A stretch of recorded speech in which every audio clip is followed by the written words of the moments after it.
গল্প হলেও নমস্কার, আমি সম্পা নিশিটাকের বাংলা অডিও চ্যানেলের মাধ্যমে প্রত্যেক শ্রোতা বন্ধুকে স্বাগতম জানাই।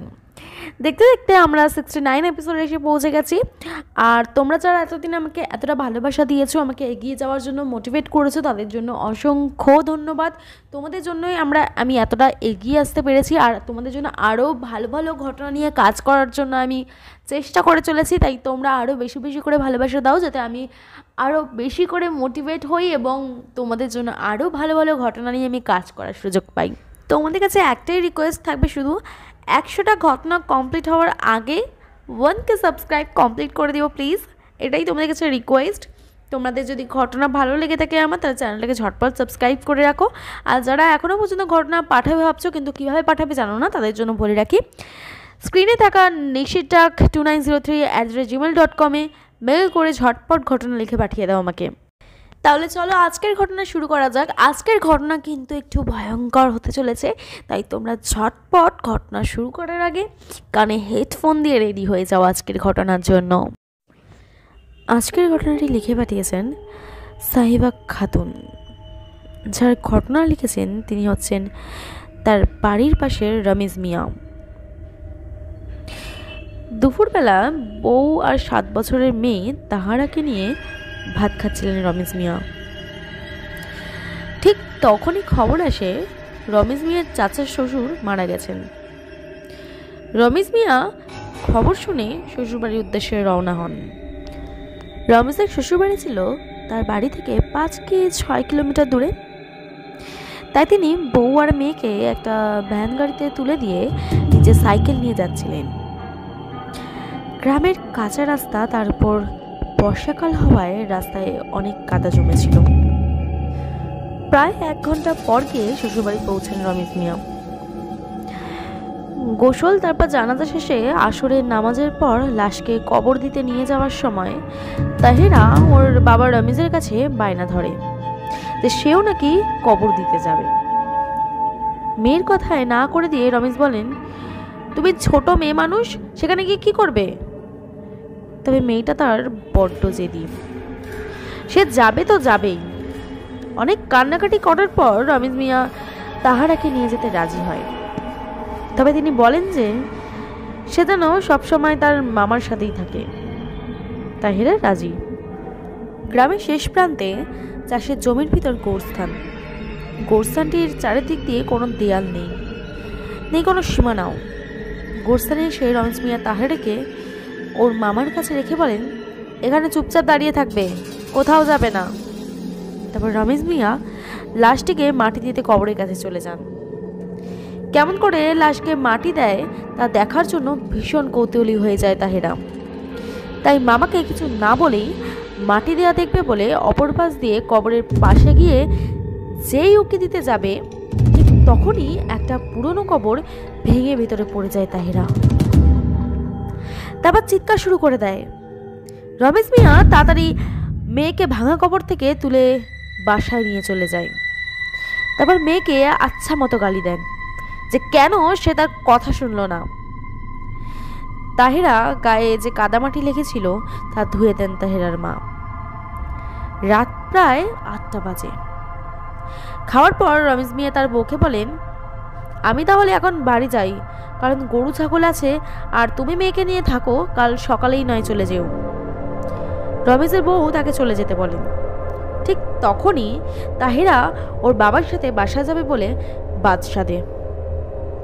সবাই বলে, তুমি মায়ের সাথে থাকো, কাল সকালে যেও। কিন্তু কে শোনে কার কথা? সে যাবে তো যাবেই।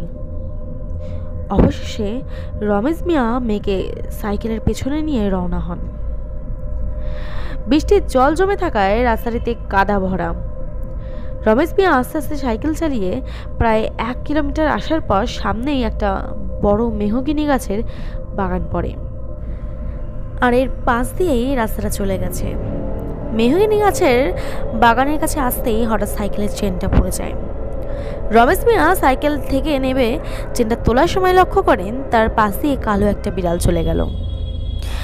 রমেশ মিয়া বিষয়টাকে অতটা পাত্তা না দিয়ে সে আবার সাইকেল ঠিক করে সাইকেলে উঠে চালাতে থাকেন। মেহগিনি গাছের বাগানটার মাঝে আসতেই আবার সাইকেলের চেনটা পড়ে যায়। রমেশ মিয়া আবার সাইকেল থেকে নেমে চেনটা তোলার সময় লক্ষ্য করেন সেই কালো বিড়ালটা আবারও তার পাশ দিয়ে চলে গেল। এবার একটু ঘাবড়ে যান রমেশ মিয়া। তিনি বুঝে যান যে এই বিষয়টা স্বাভাবিক কিছু না। চেনটা ঠিক করে সাইকেলে উঠবে, ঠিক তখনই আবার লক্ষ্য করেন প্রচণ্ড জোরে হাওয়া বইছে মেহগিনি গাছের বাগানে, যেন সামনে এগাতেই পাচ্ছেন না। মেয়েকে এক হাতে ধরে কোনো রকম সাইকেলটা ঠেলতে ঠেলতে বাগানটার শেষ প্রান্তে আসতেই একটা মেহগিনি গাছের ডালের ওপর চোখ পড়ে তার। তিনি দেখেন সাদা কাফন পরা একটা মানুষের অবয়ব সেখানে বসে আছে, তবে অবয়বটার মাথা নেই। ভয় মন প্রাণ যেন শুকিয়ে আসছে।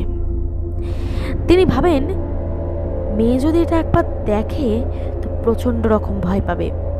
তাই তিনি মেয়েকে সাইকেলের পেছন থেকে সামনে এনে কোলের ভিতর শক্ত করে জড়িয়ে ধরে বলেন, মা তুমি চোখ বন্ধ করে বসে থাকো, আমি না বলা পর্যন্ত একদমই চোখ খুলবে না। তারপর রমেশ মিয়া কোনো রকমে সাইকেলটা ঠেলতে ঠেলতে রাস্তা দিয়ে দৌড়াতে থাকেন। মেহগিনি বাগানটা পেরোতেই খোলা মাঠের ভিতর দিয়ে রাস্তা। রমেশ মিয়া সাইকেল নিয়ে মেয়েকে জাপটে ধরে দৌড়াচ্ছেন। ঠিক তখনই দেখতে পান সামনেই পুরো রাস্তা জুড়ে সাদা কাফন পরা লোকটা শুয়ে আছে। এটা দেখে অনেক ভয় পেয়ে যান তিনি। তবে তাকে যে ভয় পেলে চলবে না, তাকে যেভাবেই হোক বাসায় পৌঁছাতে হবে। রমেশ মিয়া আবারও মেয়েকে বলেন, মা আমি না বলা পর্যন্ত তুমি চোখ খুলবে না। এরপর রমেশ মিয়া লক্ষ্য করেন লাশটার পাশ দিয়ে সামান্য একটু জায়গা আছে, যেখান দিয়ে সাইকেল চালিয়ে কোনো রকমে চলে যাওয়া যাবে। রমেশ মিয়া সাইকেলে উঠে সেই লাশটার পাশ দিয়ে দ্রুত গতিতে সাইকেল নিয়ে পাশ করেন। তার পাশ দিয়ে যাওয়ার সময় প্রচণ্ড পচা পচা গন্ধ পান। মেয়েটাও তার গন্ধ পেয়ে বলে, বাবা এটা কিসের গন্ধ? রমেশ মিয়া বলেন, ও কিছু না মা, তুমি চোখ বুজে থাকো। রমেশ মিয়া আর একটু সামনে যেতেই পেছন দিক থেকে তার বউয়ের গলার ডাক শুনতে পান। ডাক শুনেই তার মেয়ে বলে, বাবা মা তোমাকে ডাকছে, মাকেও আমাদের সাথে নিয়ে চলো। রমেশ মিয়া আবার তার মেয়েকে বলেন, নিয়ে যাচ্ছি, তবে তুমি কিন্তু চোখ খুলবে না আমি না বলা অবধি। এভাবে জোরে জোরে সাইকেল চালিয়ে রমেশ মিয়া তার গ্রামের রাস্তায় চলে আসেন। সেখান থেকে যেতে যেতে দেখেন পাশের বাঁশবাগানের ভিতর থেকে সেই মাথা কাটা লাশটা হাতের ইশারা দিয়ে রাখছে। রমেশ মিয়া আরও জোরে জোরে সাইকেল চালাতে চালাতে তার বাড়ির কিছুটা কাছে আসতেই একটা লোককে দেখতে পান। তাকে দেখতেই যেন প্রাণ ফিরে পেলেন রমেশ মিয়া। তাড়াতাড়ি এই লোকটার কাছে চলে যান এবং তাকে তার বাসা পর্যন্ত এগিয়ে দিয়ে আসতে বলেন। পথে লোকটাকে রমেশ মিয়া ঘটনাটা বললে লোকটা তাকে বলে, আমি তো মাঝে মাঝেই অনেক রাতে এ পথ দিয়ে যাই, তবে কোনোদিন তো কিছু দেখিনি, হয়তো লাশ কবর দিয়ে এসেছেন তাই এমন হয়েছে। একথা বলেই বাড়ি পর্যন্ত এগিয়ে দিয়ে লোকটা চলে যায়। ঘরে ঢুকে রমেশ মিয়া লক্ষ্য করেন তার মেয়ের গা দিয়ে কেমন পচা পচা গন্ধ আসছে। তিনি ভাবেন হয়তো কবরের ভিতর পড়ে যাওয়ার কারণে এমন হয়েছে। রমেশ মিয়া তার মেয়েকে বলেন জামা কাপড় খুলতে, কারণ তাকে গোসল করতে হবে। বাবার কথা মতো তাহিরা জামা খুলতেই মেঝেতে একটা ছোট্ট হাড়ের টুকরো পড়ে যায়। হাড়ের টুকরোটা দেখে সেটা হাতে নিয়ে রমেশ মিয়া বলেন, মা তুমি এটা কোথায় পেলে? তাহিরা বলে, সে যখন কবরের ভিতর পড়ে গিয়েছিল তখন তার গায়ের উপর এটা পড়েছিল, আর তখনই সে এটা নিয়ে পকেটে রেখেছিল, পরে এটা নিয়ে খেলবে বলে। মেয়ের কথা শুনে রমেশ মিয়া প্রচণ্ড রেগে যায়, মেয়েকে অনেক বকাঝকা করেন আর তাড়াতাড়ি পাশের বাড়ির হুজুরের কাছে চলে যান। হুজুরটি সব শুনে রমেশ মিয়ার থেকে হাড়টি নিয়ে তাকে এক গ্লাস জল পোড়া দেন আর বলেন, এটা একটা আঙুলের হাড়, আর এই হাড়টি তোমার মেয়ের সাথে আনার কারণেই পথে তোমাদের সাথে এমনটা হয়েছে। আর তুমি যদি পথে সেই সময় তোমার মেয়েকে চোখ বন্ধ করে না রাখতে বলতে, তবে তোমার মেয়ের কিছু বড় ক্ষতি হয়ে যেত এবং সে প্রচণ্ড ভয়ও পেত। সব শুনে রমেশ মিয়া সেই জলপোড়া নিয়ে বাড়ি চলে আসেন। তবে ঠিক সেদিন রাতেই রমেশ মিয়া স্বপ্ন দেখেন যে তার চাচা শ্বশুরের কবরের পাশের কবরের উপর দাঁড়িয়ে সেই গলা কাটা লাশটা তাকে বলছে, তোর অনেক সাহস, যে কারণে তোর মেয়েকে নিয়ে বেঁচে ফিরতে পারলি, না হলে তোর মেয়েকে আর জ্যান্ত ফিরে পেতি না।